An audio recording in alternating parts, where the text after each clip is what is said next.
Good day and welcome to the Molson Coors Beverage Company fourth quarter and fiscal year 2021 earnings conference call. You can find the related slides on the investor relations page of the Molson Coors website.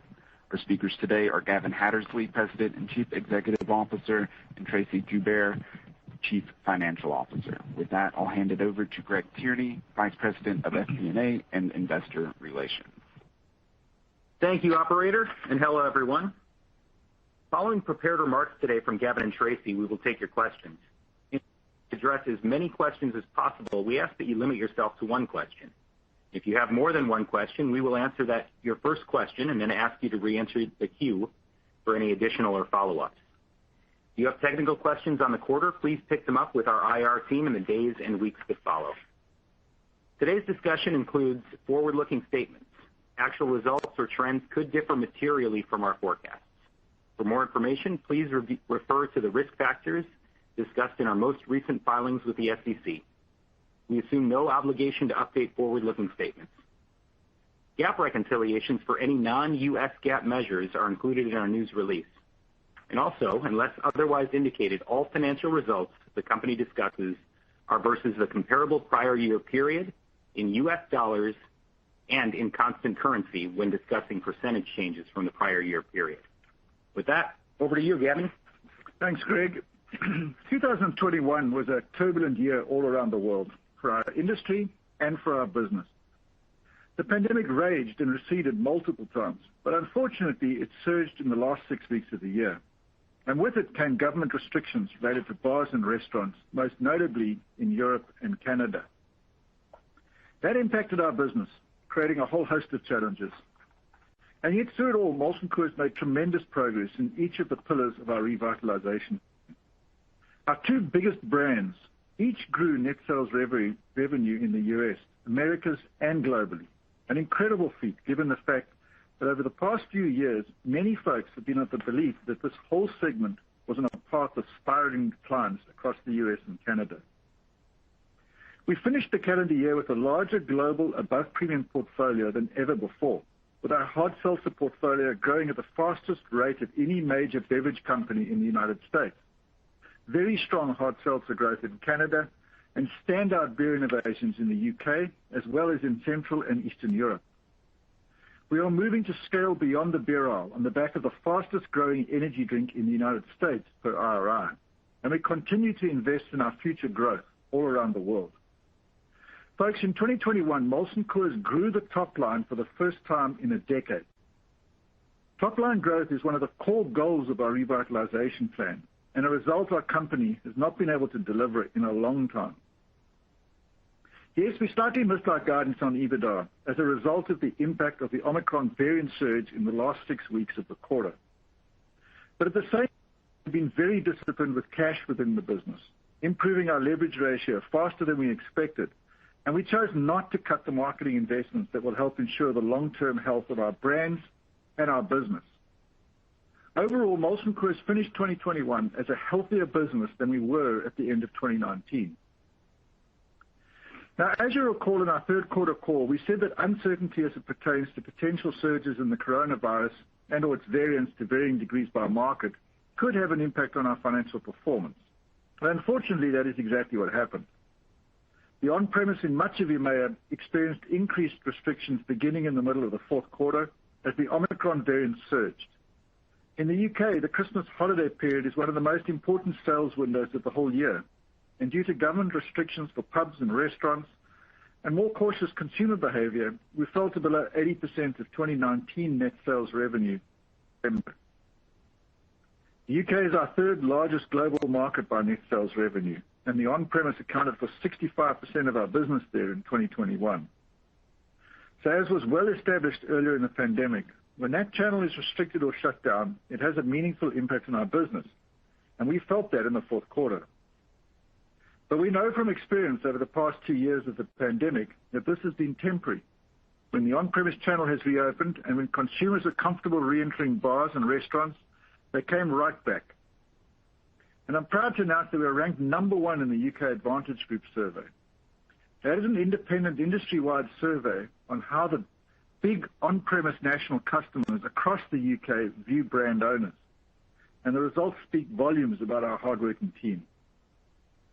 Additionally, some of our U.S. suppliers had renewed challenges providing materials like bottle crowns at the tail end of the year, which had knock-on effects on our production.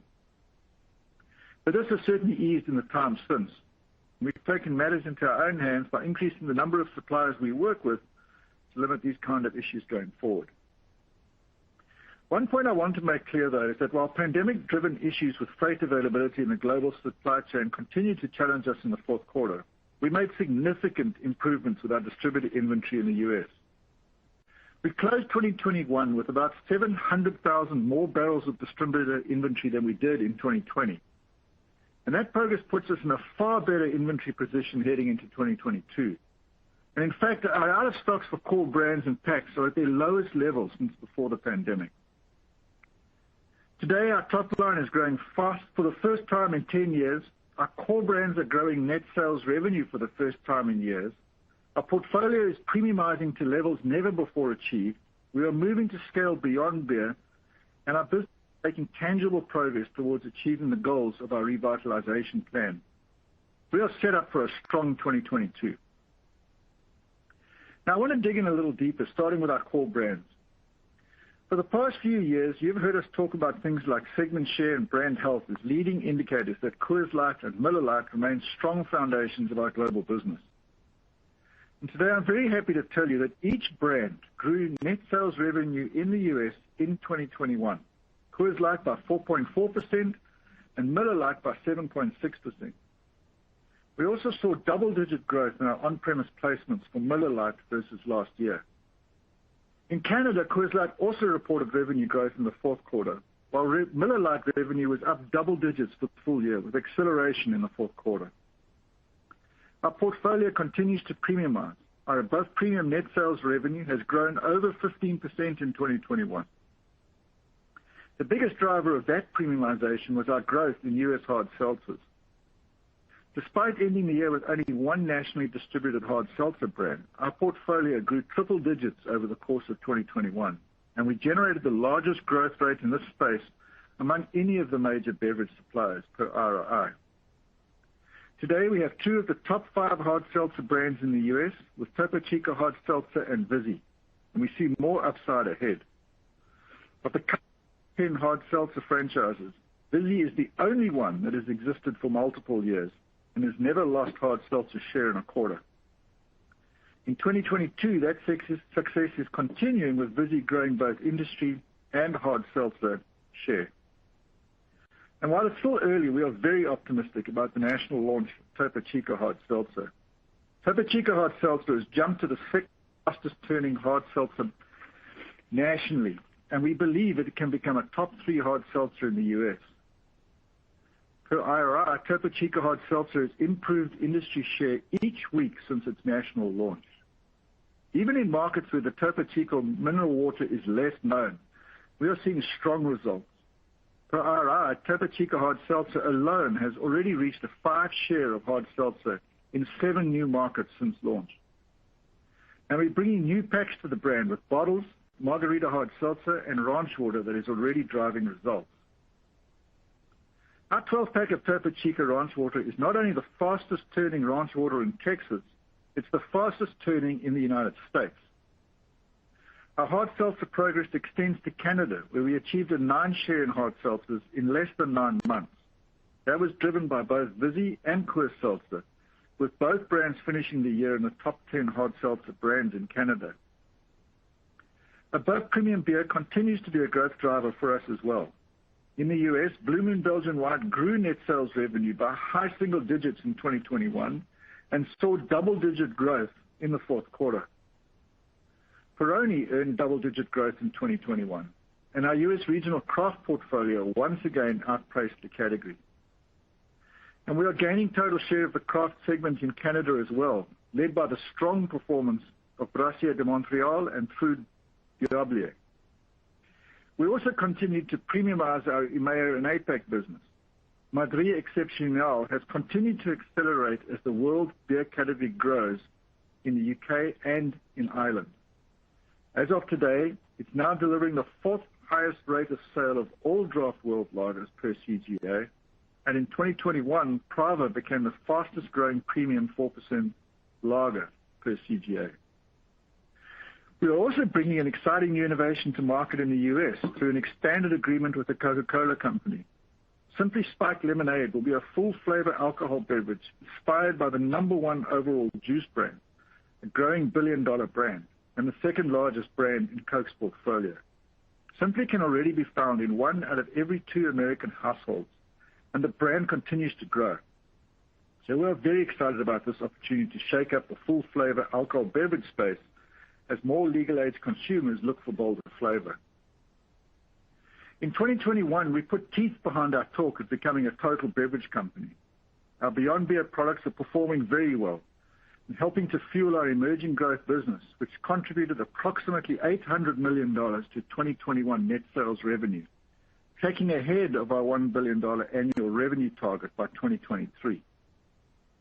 ZOA has already proven to be a success, with a lot of opportunity still ahead as we continue to expand distribution. In less than 10 months, it has gone from non-existent to the fastest growing energy drink in the U.S. per IRI, and it is #2 in health energy drink sales in the C-store channel. Latin America closed out 2021 with stellar performance, generating double-digit growth across this part of the business and record sales in many of the markets in which we operate. And we're backing it all up by investing in our capabilities. There are the physical investments, which are, of course, foundational. New hard seltzer production capabilities will be coming online in the U.S. We will soon turn on a new hard seltzer and spirits production line in Toronto. Our new state-of-the-art brewery is online in Montreal, and we're adding new canning and production capabilities in the U.K. And then there are the investments we are making behind our brands. We increased marketing behind our core brands and key innovations, and we've become much more effective with those dollars as we accelerated our digital marketing capabilities. Folks, over the past 2 years, we have laid the foundation for sustainable long-term top and bottom line growth at Molson Coors.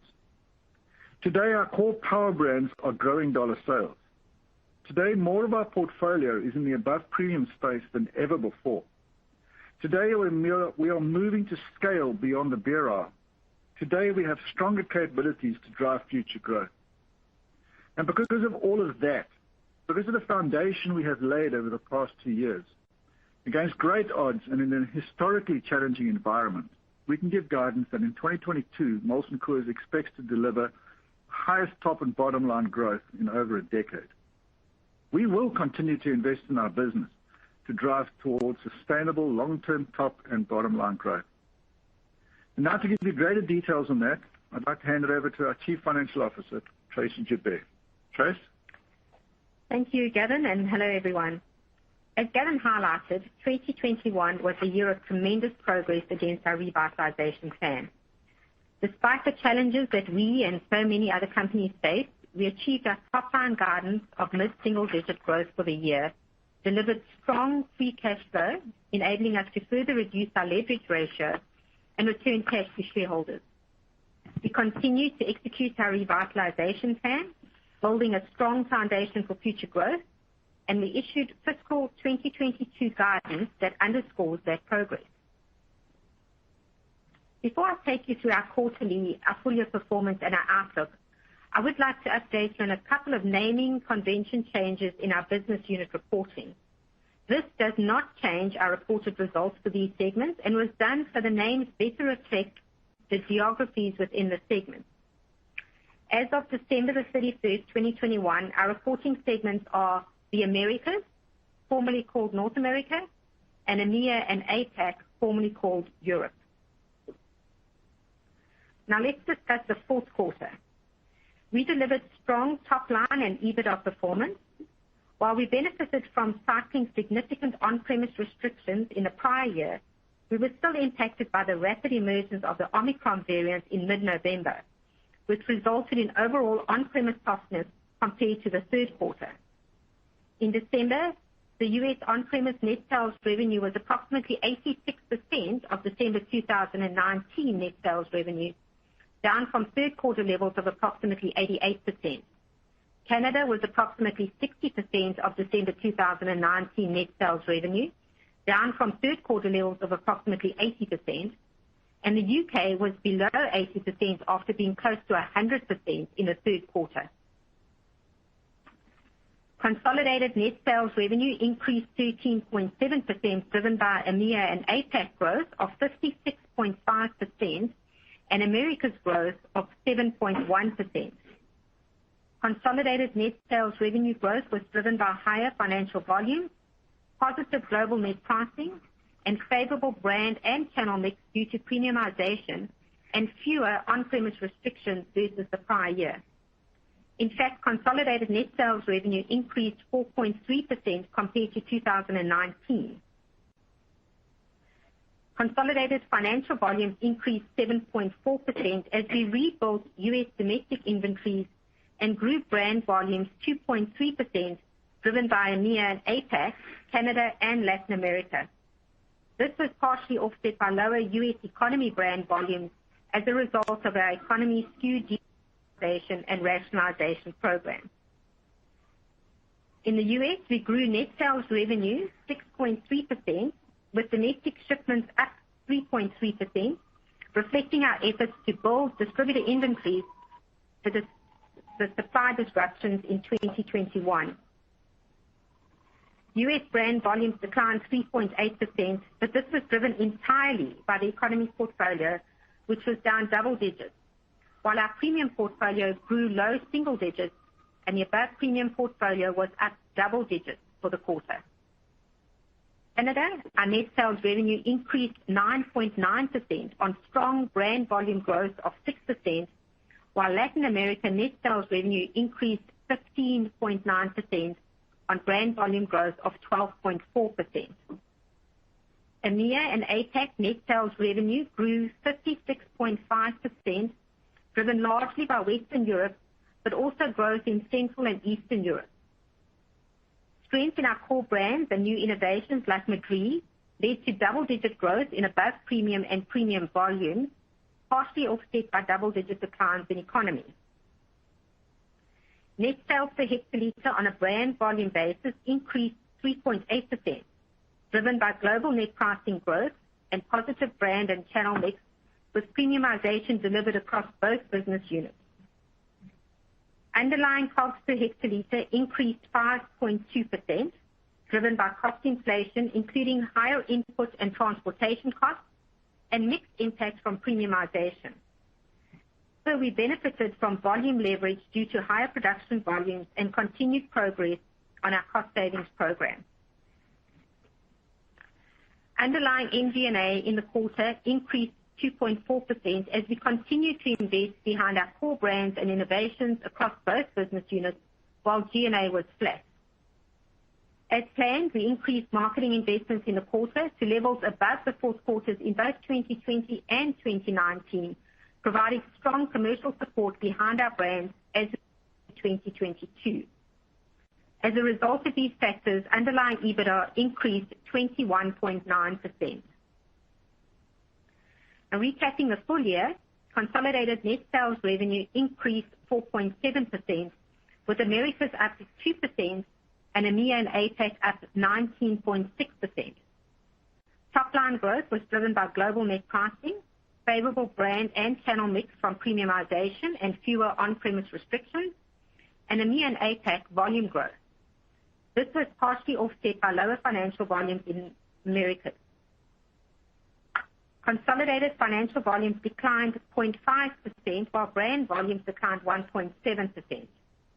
Americas brand volumes declined 3.2% as a result of the economy SKU deprioritization, which began in the second quarter of 2021, and rationalization program, which was announced last July. EMEA and APAC brand volumes were up 3%. Net sales per hectoliter on a brand volume basis grew 3.8% due to global net pricing growth and favorable sales mix. In the U.S., net sales per hectoliter on a brand volume basis was up 4.4% for the year, driven by net pricing growth and the success in above premium products, including Vizzy, Topo Chico Hard Seltzer, the Blue Moon family, and Peroni. Underlying costs per hectoliter increased 6.9%, driven by cost inflation, including higher input and transportation costs mixed impacts from premiumization, and volume deleverage. However, with the benefit of our robust hedging and cost savings programs, we were able to mitigate some of the inflationary pressure. Underlying MG&A increased 2.9%, largely due to higher marketing investments versus 2020. In the second half of 2021, we began to progressively increase marketing spend with the resumption of more sports and live events. MG&A increases were also driven by lacking targeted cost mitigation actions in 2020 due to the coronavirus pandemic, and were partially offset by our cost savings program. In 2021, we delivered approximately $220 million across MG&A and cost of goods sold in our 3-year, $600 million cost savings program. Over the 2020 through 2021 period, we have delivered an aggregate $490 million, placing us well on track to meet our $600 million target in total gross savings by the end of 2022. As a result of these factors, underlying EBITDA decreased 3.5%. This was slightly below guidance of approximately flat and was driven by the on-premise softness as a result of the Omicron variant.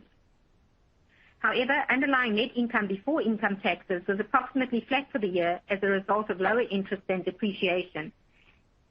5.6% underlying EPS growth compared to the prior year. Underlying free cash flow was $1.1 billion for the year, a decrease of $183 million from the prior year.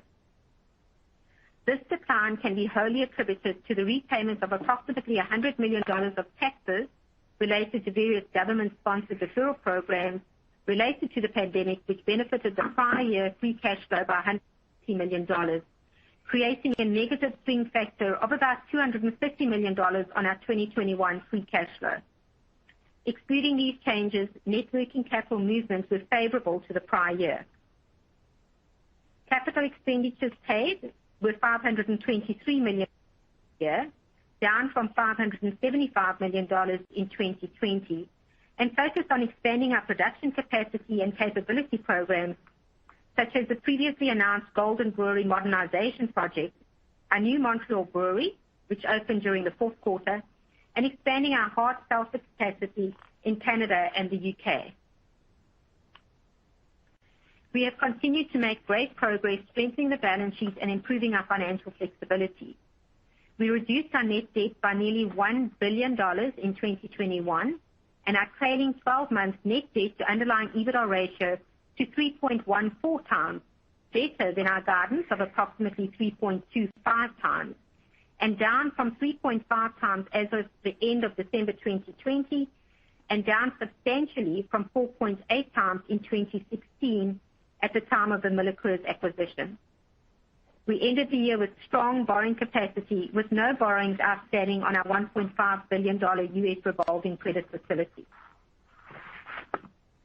That takes me to our outlook, which calls for both top and bottom line growth in 2022 for the first time in over a decade. Before we go through the guidance, I wanted to note that year-over-year growth rates are on constant currency basis. We are adjusting the metrics provided to best align with the goals of our revitalization plan. Also, and consistent with our historical commentary, uncertainty as it pertains to the coronavirus and its variants remains to varying degrees by market. If on-premise restrictions are increased and/or reinstated in some of our larger markets, this could have a significant impact on our financial performance during that period. For 2022, we expect to deliver mid-single-digit net sales revenue growth. We expect to deliver high single-digit underlying income before income taxes growth and underlying free cash flow of $1 billion plus or minus 10%. This guidance implies that we will ship to consumption in the U.S. for the year. In terms of phasing, recall that we will start lapping the economy SKU deprioritization and rationalization in the second quarter of 2022. In addition, we expect to face continued inflationary pressure, including transportation and material costs. While we have levers to offset inflation, including pricing, mix from premiumization, and our cost savings and hedging programs, these headwinds are expected to continue to pressure gross margin, but have been built into our guidance. And we expect to continue to invest behind our core brands and key innovations, which entails increasing the level of marketing investment from the prior year. Given the on-premise restrictions in the first half of 2021, we expect greater year-over-year increases in marketing spend in the first half of 2022. We also intend to invest behind our capabilities, with cash capital expenditures anticipated to return to more normal pre-pandemic levels. Other guidance metrics include underlying depreciation and amortization of approximately $750 million, plus or minus 5%, reported net interest expense of $265 million, plus or minus 5%, and an underlying effective tax rate in the range of 22 to 24%. Turning to capital allocation, our priorities remain to invest in our business to drive top-line growth and efficiencies, reduce net debt, and to return cash to shareholders. We are maintaining our target net debt to underlying EBITDA ratio of below 3 times by the end of 2022, as we have a strong desire to maintain and in time upgrade our investment grade rating. And on February the 22nd, 2022, the board declared a dividend of 58 cents per share, an increase of 12%.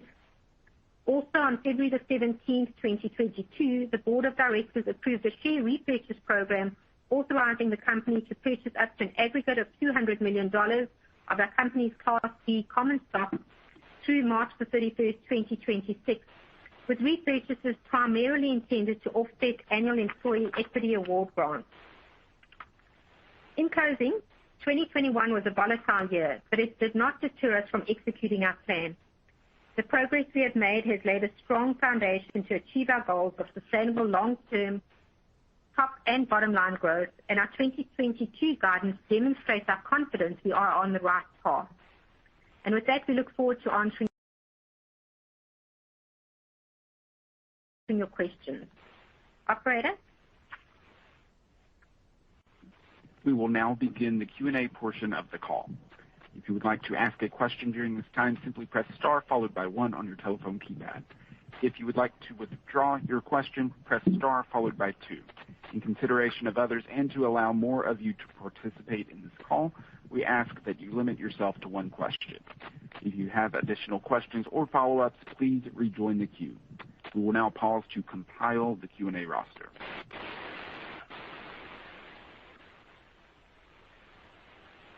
Our first question goes to Kevin Grundy with Jefferies. Kevin, your line is open. You can go ahead. Great. Thanks. Good morning, everyone, and congratulations on the continued progress, particularly in the difficult environment. I want to start with the sales guidance for the year. Tracy, this may be for you. Maybe just spend a moment on how you expect that to break down between volume and net sales per hectoliter.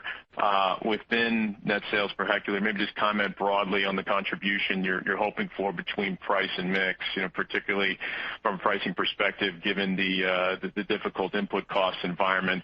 And then, Gavin, maybe just at a high level, coming off of what's been a strong year for your key brands, just offer some thoughts, if you wouldn't mind, on your outlook for Coors Light and Miller Lite in the upcoming year, and then I'll pass it on. Thank you for that. Thanks, Kevin, and good morning. Let me start, and then Tracy can take you through some of the guidance around cost of goods sold and so on for 2022. But from a pricing point of view, obviously we're experiencing inflationary pressures. We expect them to continue well into this year. And while we have historically taken price increases in the spring of every year, this year we actually announced price increases a little earlier than that. And we went with a price increase of between 3 and 5%. That took place mostly in January and the early part of February. And obviously the amount and the timing of pricing increases does vary by market. We do have more levers than just pricing, of course, right? We have the mix shift, which is fundamentally part of our revitalization plan, is to shift our mix into the above premium and emerging growth. And emerging growth is almost entirely above premium. So, I spoke about that in in my opening remarks. Trace, why don't you talk about the hedging program, maybe, and then I'll circle back on the brands. Okay. Yeah. We've spoken before about our robust hedging program and how we cover all our key commodities. As we look into 2022 and 2023, we're really comfortable with our hedge positions, and that hedging program is going to play a part in mitigating some of the inflation that we've seen. Thanks, Trace. Kevin, look, our business at the end of 2021 is fundamentally more sound than it was at the beginning of the revitalization plan, particularly with our brands. And you referenced Coors Light. We ended the year with both of those brands growing the top line, which we haven't done for quite some time. Coors Light, the Made to Chill campaign continues to work hard for us, both regionally, nationally, and at a local level. It's resonating and attracting 21 to 29-year-old consumers. And Miller Lite has, despite some of the inventory challenges and some of the tough comps we had to overcome, have just sequentially improved over the year, and they continue to focus on a true beer's beer through all sorts of different brand acts like the Beer-Naments, and more recently the exploration into the metaverse. So we feel like those two brands are really well placed heading into 2022. And then looking beyond that, above premium, Blue Moon has bounced back very strongly. Our emerging growth division, as I said, is ahead of our plan to get to $1 billion. Canada's growing. Coors Light has grown share. It's as healthy as it's been for a while. And Europe is bouncing back now that we're heading through the Omicron variant, and restrictions have been lifted, and we've got strong above premium innovation, which is a very strong on-premise bias. So, I think hopefully that answers your question, Kevin. Yeah, that's very thorough. Thank you very much. I have a number of questions I'll take offline with Greg and Tracy, but continued success. Thank you. Thank you. Thank you, Kevin. Our next question goes to Rob Ottenstein with Evercore. Rob, your line is open. You can go ahead. Great. Thank you very much. Gavin, I was wondering if you could talk a little bit about how business is starting off this year. We all see the public information. January was a very tough start for the whole industry.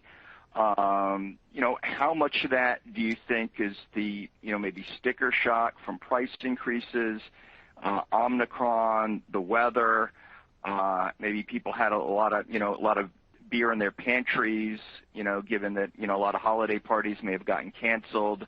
Just trying to get a little bit more of a sense of what the beer industry and your business looks like, and maybe what you're seeing in February to give you confidence to underscore your guidance. Thank you.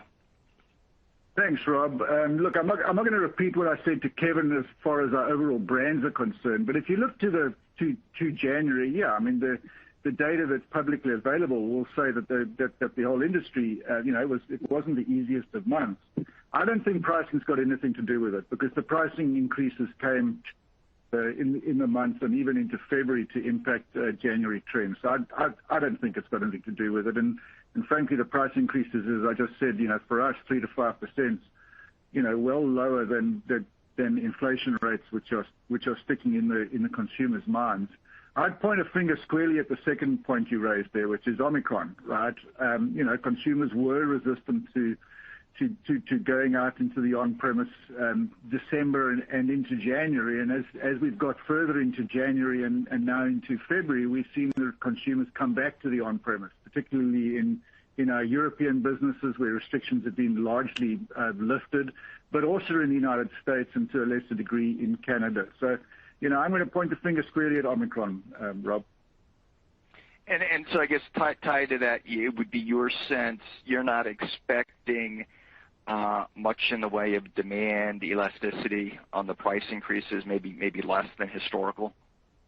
Well, we understand pricing elasticity in a normal world, right? And I think we're operating in somewhat unknown territory. So, I think it's a little too soon to tell exactly what the various price increases that have gone into the market, what impact that will have from a volume perspective, Rob. I think as we head into spring and summer, we shall see. Terrific. Thank you very much. Sure thing. Thank you, Rob. Our next question goes to Andrea Teixeira with J.P. Morgan. Andrea, your line is open. You can go ahead. Thank you. Good morning. So my question is the assumption of the G&A savings, because your earnings guidance embeds faster growth, if I understood correctly, on the bottom line. And I understand from Tracy's comments that gross margin will be pressured this year in spite of, the timing of the hedges, which I'm assuming are going to be better in the first half of the year and then give back some in the second half. So are you embedding your EBITDA margin we're expanding 2022 to reach your profit guidance? And then related to that, I think the investors that I got that I spoke this morning were asking about what drove the EBITDA miss in the quarter and also the year, and also the reason to refrain from giving guidance on an EBITDA basis for 2022 and use earnings before tax impact. Just a clarification there. Thank you. Thanks, Andrea.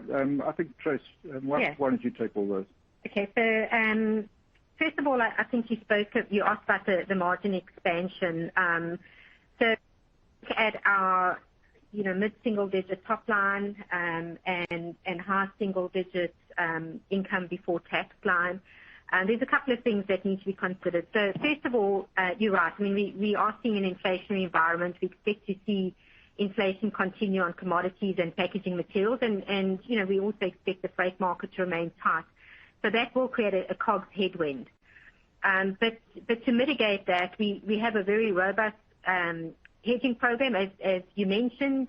We typically hedge the first year, somewhere between 1 and 3 years, depending on the commodity and the liquidity of that commodity. But in the first year, our hedges are obviously higher than the outer years, which are typically lower. So we have a robust hedging program. As we look now into 2022 and 2023, we are very comfortable with our hedge positions.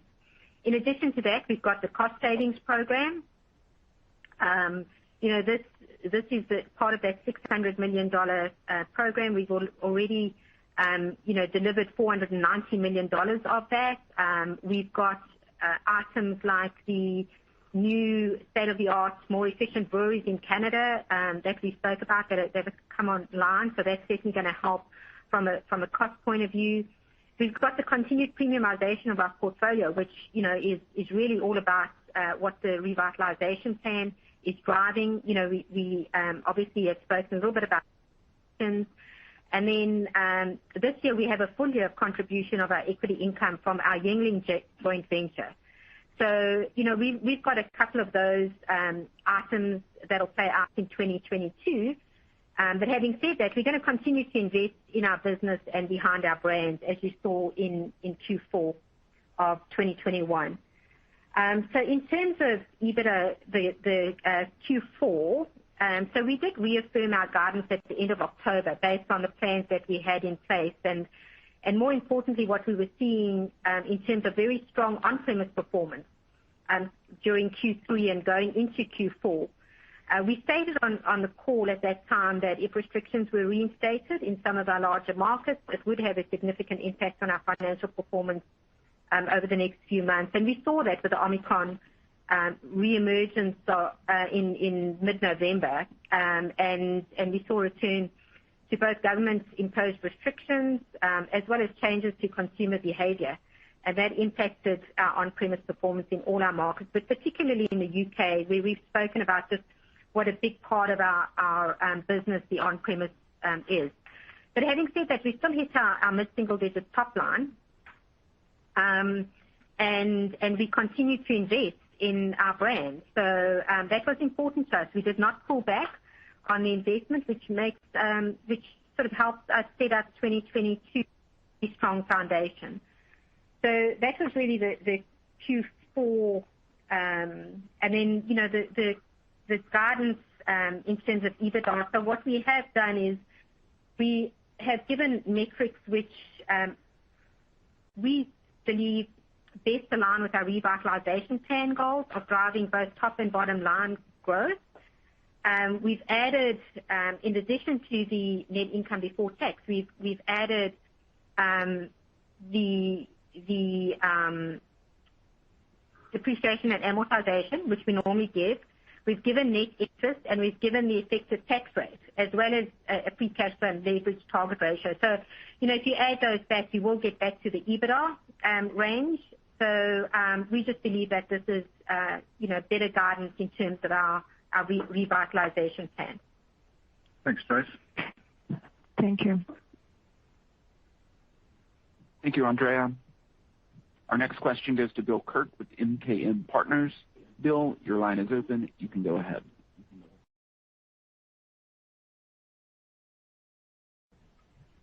Thank you. Good morning, everybody. Tracy, plus with some 1Q phasing items, I think you have about 2 million hectoliters shifting back into the first quarter related to the Texas freeze and the cybersecurity events. But I guess what about prior year cost comparisons? Are they easier in some ways since the prior year had those disruptions and maybe made servicing the wholesalers more expensive?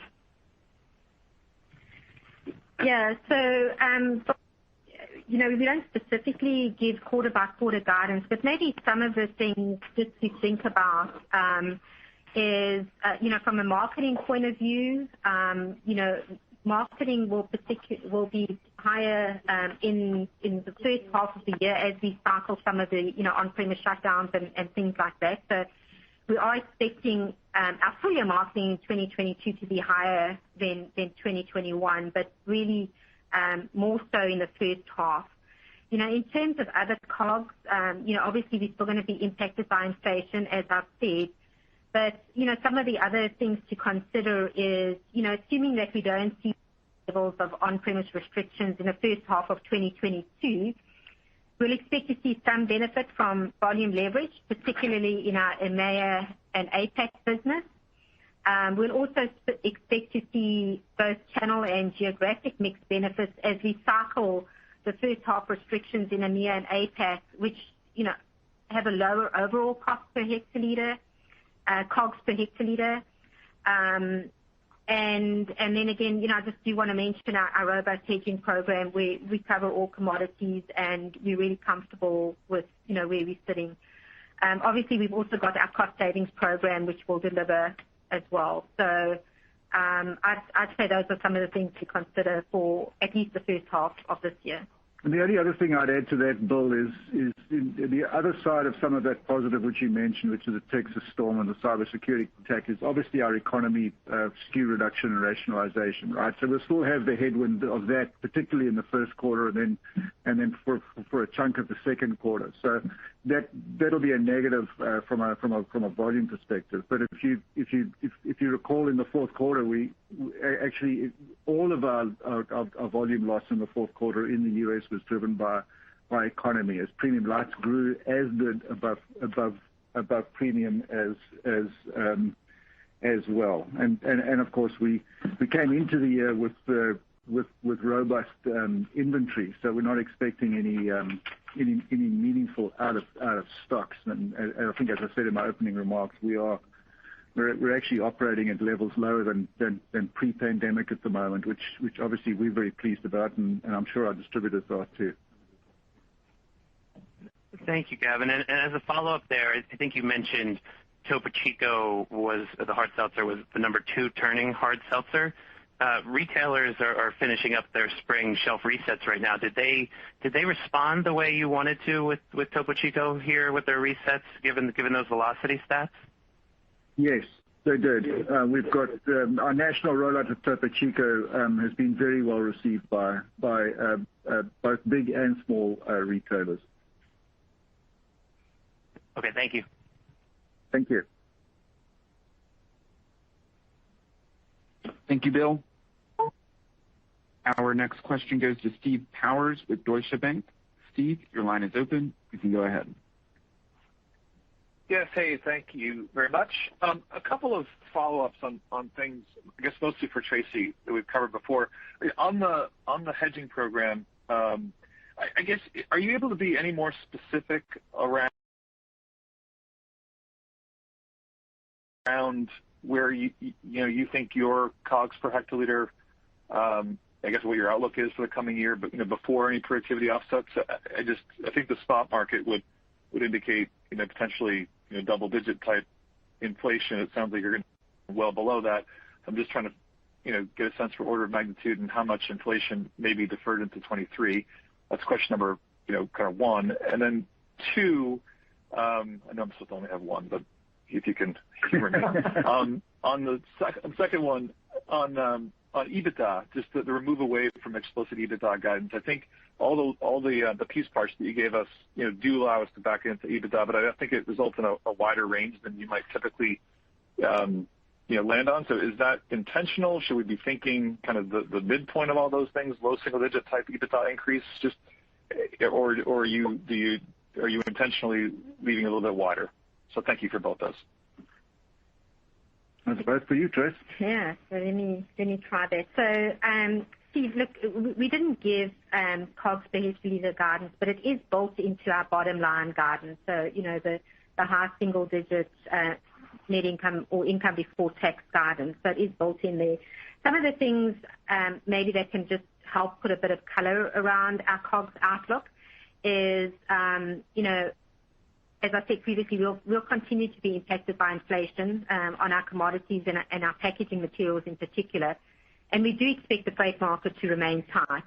In Q4, we actually saw some noticeable impact from inflation on our EMEA and APAC business, and we expect to see that continue into 2022.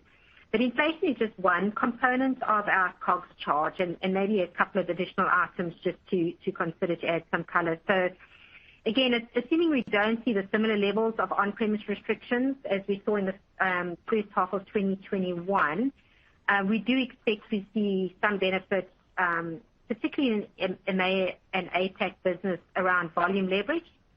I also mentioned earlier that we expect to see channel and geographic mix benefits again in EMEA APAC, which has a lower overall COGS per hectoliter cost. I have mentioned our hedging program. We don't get into specific details around that other than, saying that we typically hedge anywhere between 1 and 3 years, depending on commodities, depending on liquidity, depending on our outlook of the commodities. And again, at this point, we are comfortable with our hedge positions as we look forward over the next couple of years. Maybe just one more item to consider around COGS is we also are expecting some depreciation benefits as we are cycling out of a 5-year period of the asset fair value exercise, which related to the MillerCoors acquisition. So, you'll see some benefit coming out of that. Other than that, we've got a number of actions across our supply chain and other levers that we can pull to deliver our top and bottom line. But the COGS outlook is built into our bottom guidance. And then just in terms of EBITDA, really the intention is to more closely align the guidance metrics with our revitalization plan goals. So, that's all about driving both top and bottom line growth. There's no intention other than that. We just want to more closely align with, how we run the business. So, again, we have added the other metrics that hopefully will get you to an EBITDA range, without giving you, specific numbers. But, yeah, that's Steve. Thanks, Trace. Thanks, Steve.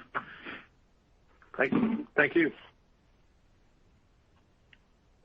Thank you, Steve. Our next question goes to Nadine Sarwat with Bernstein. Nadine, your line is open. You can go ahead. Hi, guys. Thanks for taking my question. I want to push a little bit more on gross margins. Tracy, I know you mentioned and provided some helpful color on all of the moving parts. And in your prepared remarks, you did say that gross margins were going to continue to be pressured. But pushing in a little bit more on that, can you give more precise expectations as to gross margins for this year. What I'm trying to understand is, do you expect to be able to take enough price plus that positive mix to offset the COGS pressures, or should we be expecting gross margin compression on a year-on-year basis? Thanks. Nadine, maybe I can start on that one, Tracy. I mean, but you've given all the components of it, right? But I mean, if you look at our P&L, obviously we have a strong push in our revitalization plan to change the shape of our portfolio, and I think we've been pretty successful at that last year. I mean, as I said, our brands are healthy. Mix is really strong. Coors Light, Miller Lite, our core brands have grown very nicely. So you've got a couple of things going on in the top line. You've got the pricing, which I referenced. I gave you the U.S. pricing, but obviously there's pricing in Europe and Canada coming through as well. We've got strong positive mix that will come through as our portfolio reshapes into above premium. We cycle past the economy portfolio in the first and second quarter will drive positivity from an overall margin point of view. We do have the emerging growth, which is all operating in the above premium, and we're going to continue to invest in our business. We're going to continue to put money into marketing. Tracy made the point. We were very choiceful in December. Once we realized that Omicron was going to impact us, we very choicefully chose not to pull the marketing lever because our brands are reacting so well to the marketing, and we wanted to set ourselves up for a strong 2022, and so that was choiceful. And we are going to increase marketing, as Tracy said, in 2022, both in US and all of our other markets. So we've got a lot of levers. And I'm not going to repeat everything Tracy said about the cost of goods sold line and all the levers that go in there. But we've got some positive momentum in the top line. Thanks, Nadine. Thank you. Thank you, Nadine. Our next question goes to Chris Carey with Wells Fargo. Chris, your line is open. You can go ahead. Hey everyone. Thanks for the question. So Gavin, I'm trying to, just understand a little bit on the, it is a question on just how you're thinking about, channel mix in 2022. And you did say that, that the EBITDA would have been, kind of like in line if Omicron had not, created the volatility at the end of the quarter. But, sales came in line, which I suppose implies, margin impact and specifically channel mix with the on-premise. And if I just run that math on the difference between the full year guide and what kind of came through, maybe it's like a $70 million difference or a few hundred basis points on margin. Is that how we should be thinking about, just the potential benefit of channel mix going into next year as a potential offset in your business? Tracy did mention that in the COGS per hectoliter, it is a tailwind to the business just because of different packaging mix, and you're going to get some volume leverage. So clearly we're all trying to figure out how the COGS per hectoliter versus MG&A dynamic plays out. And if you could just maybe offer some perspective on what you think the channel mix did to EBITDA in the quarter, and I guess really how we should be thinking about potential tailwind of the business on a profit and margin impact going into next year. Right, Chris. Yeah, a lot going on in that question. Let me see if I can help. Look, I think it's safe to say that in the fourth quarter, we were expecting our revenues to be higher than what we actually ended up with. So although we met the guidance of mid-single digits, our expectation at the end of October was that was going to be higher. And obviously it wasn't because of the Omicron impact. But there's a range there, right? Of I think mid-single digit guidance is 3.6 to 7.4 roughly, right? So we were expecting that number to be higher. From a channel mix point of view, obviously particularly in Europe, it's very positive for us when the on-premise is open. we're extremely efficient at that, and the margins are good.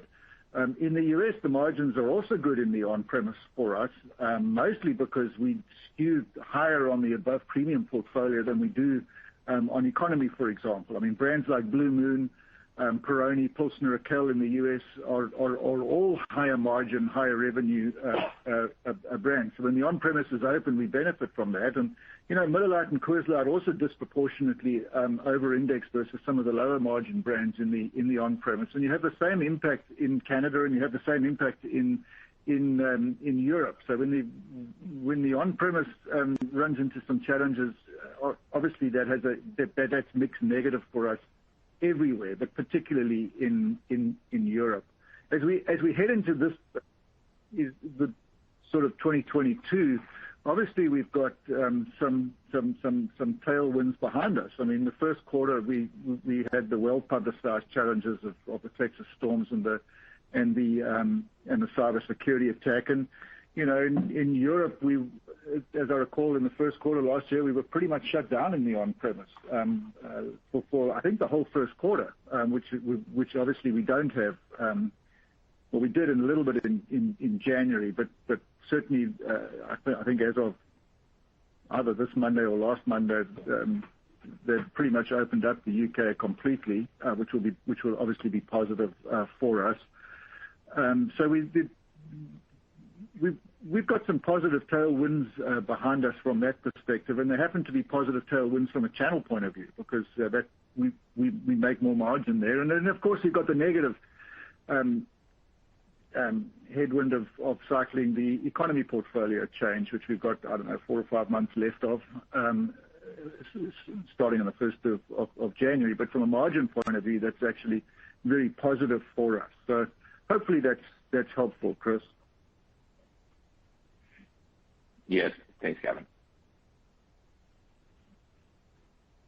Thank you, Chris. Our next question goes to Lauren Grande from Guggenheim. Lauren, your line is open. You can go ahead. Thank you, and thanks for squeezing me in. Two questions actually on the top line as a significant probably part of your assumption. So I'd like to understand what are you expecting in terms of hard seltzer category growth for this year and the seltzer you are planning to achieve thanks to Topo Chico and Vizzy, and what to expect for Simply. I know it's not a hard seltzer, but a different one. And finally, if you can help me try to figure out how much ZOA contribute to the growth of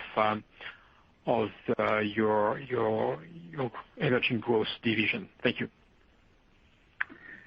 Thanks, Lauren. On Simply, look, I mean, obviously we haven't even launched it into the market yet, so all I can tell you is how the retailers, distributors, and consumers are reacting to it. And they reacted extraordinarily positively to Topo Chico, which is doing amazingly well for us.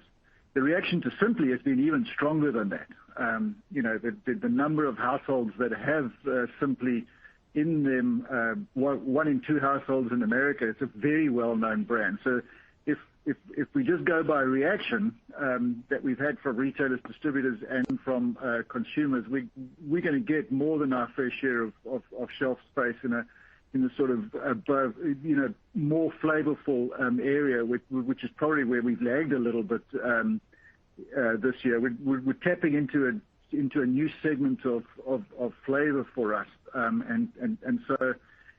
We haven't done anything yet, but the reaction has been particularly strong. If you look at emerging growth, it's got 3 big components to it. The solid base business, right? We've got our distribution business, our craft business in Tenth and Blake, and then our Latin American business.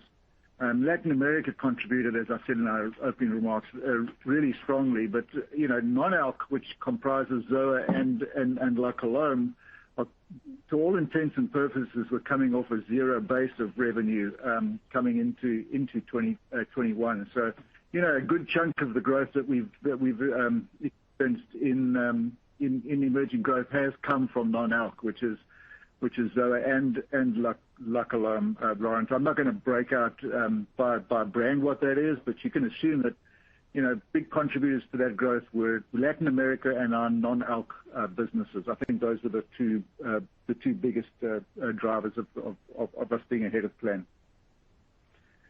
Thanks, Lauren. And regarding hard seltzer, sorry, if you can tell us basically what's your assumption in terms of category growth and what you're praying. Well, look, I mean, from a hard seltzer point of view, Lauren, I mean, obviously it was growing very strongly. It came off a lot, but it still grew low teens in 2021. We've got the two fastest growing seltzers of any major beverage company. They're differentiated. We've got a lot of momentum behind them, and we think we can do really big things with those two brands heading into 2022. I mean, we've got two of the top five seltzer brands, so we think we're well positioned to take share and grow. It's a big segment, Lauren. I'm not going to put a number as to what we assess that it's going to grow, but frankly, it doesn't. We can gain a lot of share in this space, whether the seltzer category grows or doesn't grow, because of the two brands and offerings that we have. Thanks, Lauren. Thanks. I appreciate it. Thanks. Thank you, Lauren. Our next question goes to Lauren Lieberman with Barclays. Lauren, your line is open. You can go ahead. Great. Thanks so much. Good morning. I wanted to just hone in maybe a little bit on unexpected volume performance for 22. Just knowing, I guess, the comments on, rightfully so, on elasticity and really just sort of not knowing. But if I back into kind of the comments you've made on pricing, mix still being, positive, I would assume, given the above premium growth, sounds like you're planning for volume to be flattish, I'm guessing. And specifically, I was curious about STRs and thinking about the category backdrop, the degree to which, if that flattish volume thought process is right, that implies continued market share gain across the portfolio, or if that's more of a kind of inline performance as you're thinking about how things may well play out next year. Thanks. Well, Lauren, look, I'm not going to give volume guidance, but what I can say to you is in the fourth quarter, obviously, the entirety of our loss was driven by the rationalization of our economy portfolio. Above premium grew, and our premium lights grew in the fourth quarter. Now, obviously, there was an element of stock build in the fourth quarter for some of our premium light brands, but our drive into above premium is reaping benefit. Honestly, we came within a whisker of being positive from a volume point of view for the whole year for Miller Lite and Coors Light. In fact, I would hazard a guess that if we didn't have the Omicron virus in the last 6 weeks, that we might well have got there if we hadn't had the win on the economy portfolio. It's a very deliberate decision. We think it's the right decision. It allows focus for us. It allows us to focus in on 4 economy brands. It's supply chain, which has really helped us to rebuild our inventory levels to levels that we haven't seen for a while, and really improve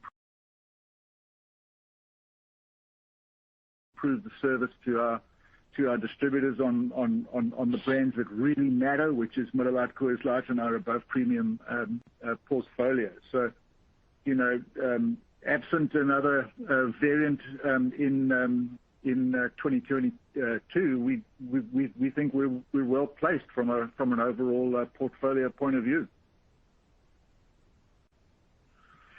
Okay. Thanks, Lauren. Thanks so much. Thank you, Lauren. Our next question goes to Bryan Spillane with Bank of America. Bryan, your line is open. You can go ahead. All right. Thanks, Eric. Good morning, Gavin. Good morning, Tracy.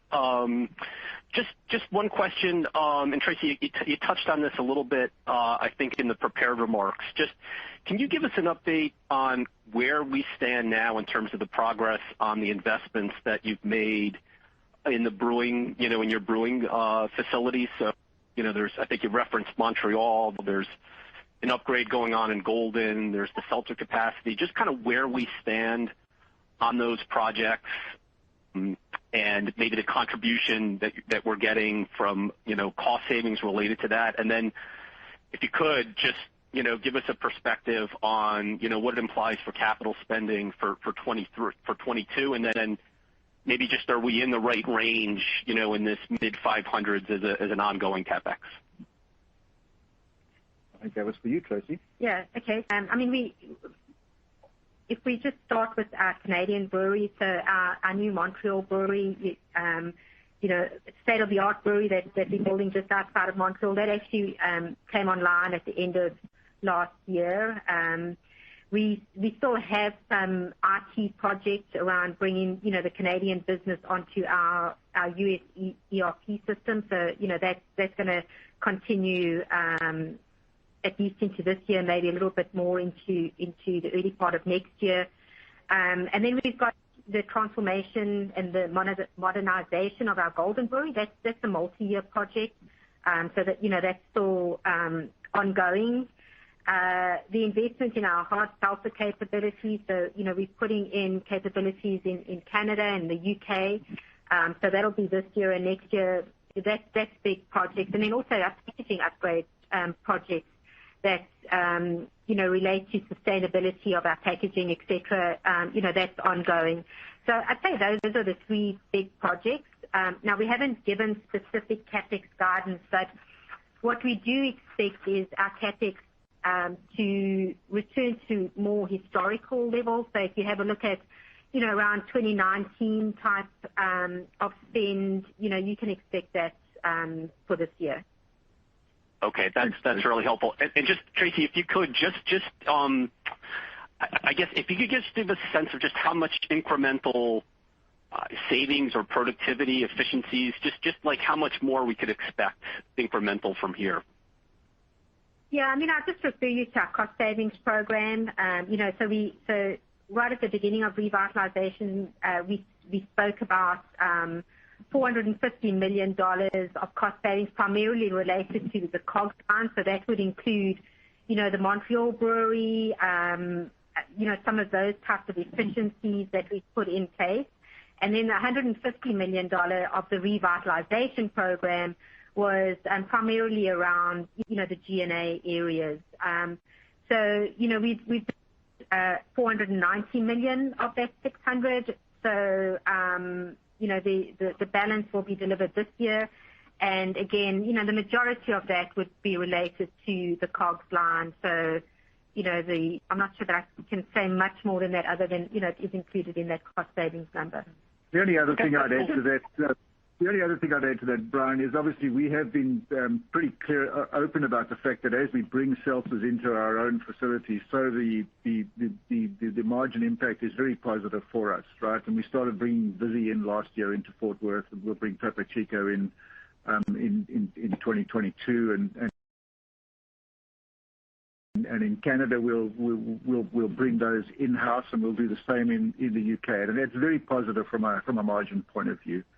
And then obviously Tracy mentioned Montreal, right? That brewery there was a couple of 100 years old, and we've replaced this with a state-of-the-art brewery, and it has meaningful cost benefits for us. All right, thanks, Brian. That's really helpful. Yes, thank you. Thanks both.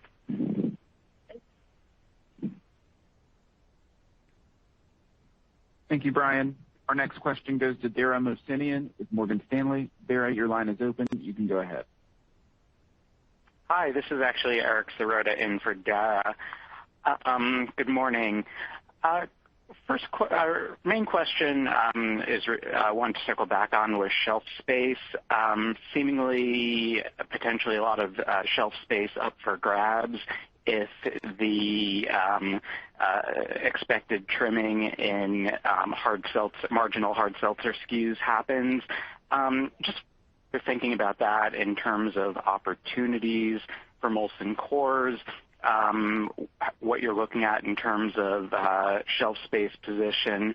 Who do you think, other than Topo Chico's picking up that? And, in the broader context of, spirits having one of its best years last year in memory, and RTDs being, particularly hot, what kind of risk do you see for some of the core brands in terms of shelf space in retailers that are able to carry spirits and RTDs? Thanks, Eric. Yes, you're right. I mean, spring is where most of the comprehensive change from a reset point of view takes place, and that's when most of the large innovations are actually launched. And our team are selling our purpose drives purchase category management strategy, where we believe that all decisions start with occasions, and therefore all segments matter. And getting the call right for retailers in those segments is really important, and obviously innovation is incredibly important to that as well. So, our team is focusing driving productivity on our core brands. So, Coors Light, Coors Banquet, Miller Lite, Blue Moon Belgian White, and Leinenkugels, particularly Summer Shandy.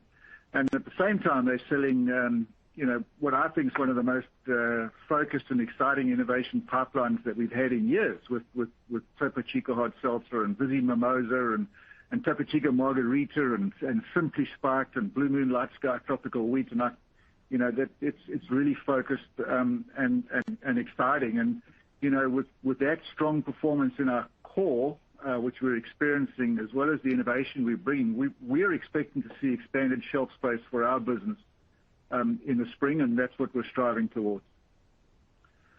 Thanks, Eric. Great. Thank you. That concludes our question and answer session. I will turn the conference back over to the management team for any closing remarks. Thank you, Greg. All right, so thank you very much, everyone, for joining us today. Thanks, Gavin and Tracy, and appreciate to all of those who were able to ask questions. Tracy, Mangini, and I are very happy to follow up on any additional questions that you may have over the next couple of days. So with that, thanks, everybody, and have a great day.